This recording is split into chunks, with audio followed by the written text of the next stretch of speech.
भैया के लावा छिटहो न आवे मोर भैया के अंगूठा धरहु न आवे बह नोइया के अंगूठा धरहु न आवे बह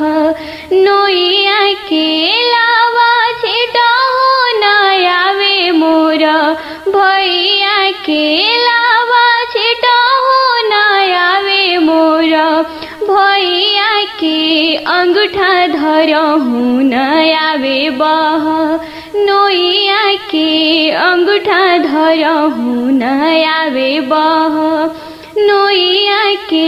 हथवा धर के बता द मोर भैया के